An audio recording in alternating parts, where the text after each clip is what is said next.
Hey, I'd like to welcome you to another episode of Money Matters Top Tips for Success, where each and every day I bring on new business owners, entrepreneurs, and executives and have them share their top tips for success with you. My name is Adam Torres. You can follow me on Instagram at AskAdamTorres. Keep up with my book releases, book tour schedule, signings, all that other good stuff. Always love to connect with you there. And as always, if you'd like to apply to become a co-author of one of my upcoming books, just head on over to the website, moneymatterstoptips.com, and click on Become an Author to apply. All right, so today I have Rob Rowe on the line, and he's a senior account executive over at Greenbox Loans. Rob, welcome to the show. Well, thanks for having me on, Adam. Nice to meet you. So I'm excited to get more into what you're doing over at Greenbox Loans and how you're helping your clients. But before we do that, let's get a little bit further into your background. So how did you get started in business and in your career? Well, I've done a lot of things. I worked for Disney for about 12 years, had a nice career in middle management. I think the more interesting part of the story is going to be how I got started in real estate. So along about the early 2000s, I just started getting fascinated. I was going around to some open houses. I started to just get the idea of how nice it would be to have rental income coming in. I would see guys that were flipping houses and clearly, making a nice paycheck for their efforts. So I thought the whole thing was just really interesting, but I didn't really know a lot about real estate. So I started going over to Glendale College and taking some courses. I took an appraisal course. I took a real estate agent course. I didn't really think I wanted to be a real estate agent. I didn't really need another job since I liked where I was working at the time, which was Disney. But I thought the whole idea of owning rental property was just really fascinating, and I knew that a lot of the wealth that has been built in America was built through real estate. So I just started talking to more and more people, and then I started going around to seminars. And as you probably know, that the real estate seminar business is just huge. So I would start going to all the seminars I could find from a couple of years from maybe 2002, 2003 up to maybe 2006. I just thought the whole, subject was fascinating. So I would go to courses on landlording, courses on flipping houses, courses on raising private money, courses on lease options, probate, every facet of real estate you could think of. Believe me, I've been to those seminars, notes, all of it. And I ended up getting a lot more interested in the opportunities that were available once the financial crisis hit. And I'm thinking, oh, my God, out of every crisis comes opportunity. And I realized there were foreclosure auctions out there, and you could go to some of these big, like the REDC auctions, and buy properties for a song. So that's what I started doing while I was still working at Disney. And actually, the first couple of houses that I had flipped, I've still been doing my job at Disney, and sometimes I'd get up on the summer months, maybe 5:30 in the morning when it was just getting light. I'd go over to the job site, do some hammering and nailing, painting, maybe build a porch, that sort of thing. And then it'd get to be about, maybe 8:30, and I would look at my watch. I go, well, I better get to work now. So I'd drive into Disney, do my job there, and while it was still light, I would go to work after work at the job site and continue working on some of these flips. So I actually flipped a couple houses successfully while I was, still, doing my 9-to-5 job there at Disney, and then ended up leaving Disney to do full-time real estate in 2010. And I did very well because, as we probably all remember, the post-crisis years provided a lot of opportunities in short sales, REOs, and all this kind of thing. And did that for a number of years. It's a heavy job, though, sometimes. Sometimes you find yourself at Home Depot pushing a cart at 8:30 at night because your workers need, some tile or some grout the following morning. So I eventually ended up in the lending industry. I had worked for another lender prior to starting with Greenbox, and I'd learned a lot about what's known as the non-QM space, and that's kind of insider lingo. What that means is non-qualified mortgages. I'm sure all your real estate and lending listeners will know that, but not everybody knows that. So basically what that means is working with people who are not qualified for conventional lending that you might get going into a bank like Wells Fargo or B of A. So that gives you probably just a little bit of a high-level view of what I've been doing. And so I love your background because you hit it from a lot of different angles. So obviously you had the professional corporate experience, then you had the real estate experience, and now you're on the lending side. So you're really the perfect demographic for a lot of people that I know and that from our listeners today. That being said, there's also some younger listeners that are just kind of getting started and they're thinking about a career in real estate and going down that path.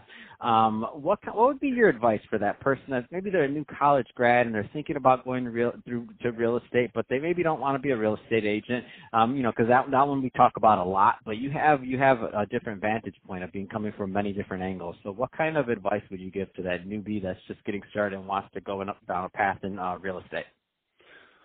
Well, there's a lot of different ways you could go. It's such a multifaceted industry, and there are things that are tremendously rewarding about it. So let's say you're a person who is more visually oriented, you're more artistic, but maybe, you don't really have the calling to be a painter or a sculptor.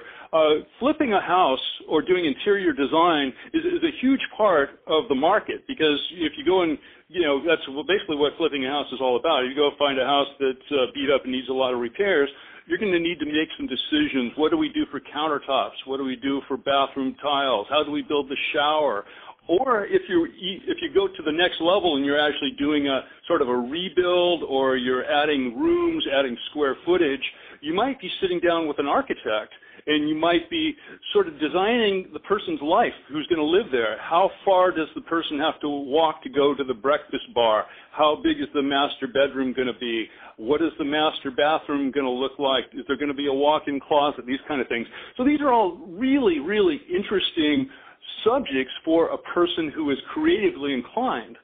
So that's one part of it. The other part of it is if you're more, say, you're mathematically inclined, you might want to think about maybe getting into commercial real estate. And if you like dealing with ratios and figuring out rents and cost per square foot of maybe commercial space, and you like dealing with the banking and finance angle of it, that's maybe something for a person of a different type of mindset. So I think the answer to that question is to really know what your passion is and know what you're good at in terms of your basic type of mental makeup. And that way, that can sort of help guide you into what would be probably the most pleasurable and productive career for you. That's awesome. Love that advice. And Rob, I do want to switch it up. You hinted towards it, but I want to go deeper. So let's get more into what you're doing over at Greenbox Loans. First, maybe tell me a little bit more about the company, please. Greenbox is, again, what we call a non-QM lender. That stands for non-qualified mortgage. So that means mortgages that don't get sold to Fannie or Freddie. So one can think of it as mortgages for people that are outside the box of conventional lending, but still might be good borrowers. So we have 4 types of borrowers that we specialize in helping there. One would be an entrepreneur, and I'll mention that because I know your listeners, a lot of them are entrepreneurs, and oftentimes an entrepreneur can have a lot of trouble getting a bank loan because, for one thing, you write off a lot on your taxes, and any lender is going to want to look at your taxes to see if you're qualified for a mortgage. So one thing we do there is bank statement loans. So we can use bank statements instead of tax returns and W-2s and pay stubs to qualify a person for a mortgage. And these are great products for a businessman, maybe somebody who's in a career that didn't even exist 10, 15 years ago, maybe a social media consultant, maybe a affiliate marketer, Shopify seller, somebody like that, or maybe somebody with a brick and mortar business, maybe a hardware store owner or something like that.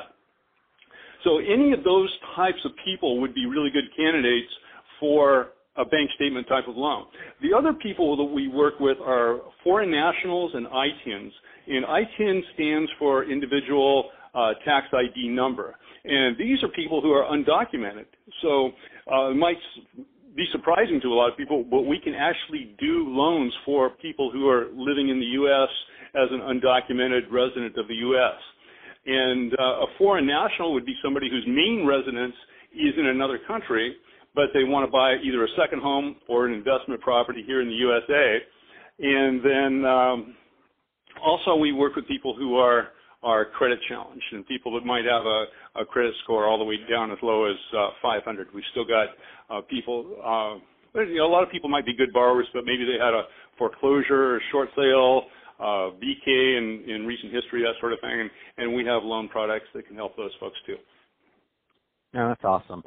So Rob, love your background, love what you're doing, love how you're helping different types of borrowers over at Greenbox Loans with different products, to help people, make their dream of ownership a reality. That being said, if somebody's listening to this, Rob, and they want more information on Greenbox Loans or to connect with you, what's the best way for them to reach out? Well, probably LinkedIn would be the best. So I'm pretty easy to find on LinkedIn. My last name is spelled Rowe, and if you just type Rob Rowe into the search bar, I'll come right up there.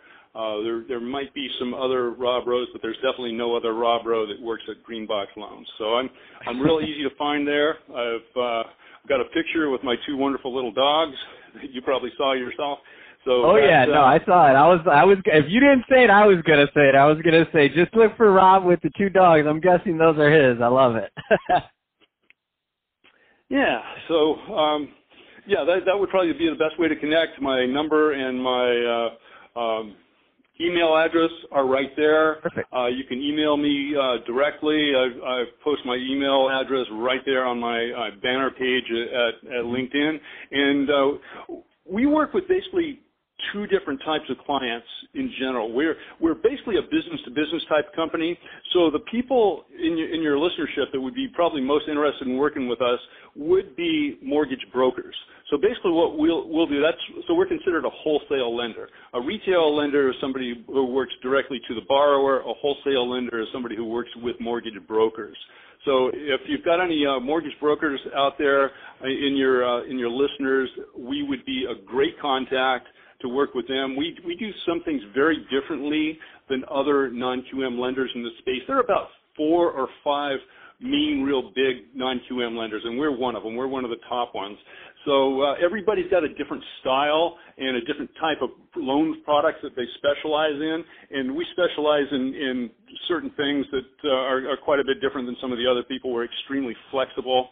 And again, if any of your listeners, I know many of your listeners are entrepreneurs, so if anyone fits that particular category of the type of lender or borrower that we talked about, if you want to buy investment property, if you want to buy your own first personal residence, or if if you're ready to maybe start a business and you've got a home already and you want to pull some equity out for a business purpose to further your entrepreneurial activities, I can set anybody up quite easily with a mortgage broker that's already in my account list. So we can find a broker for you to work with quite easily, and we're in 42 states.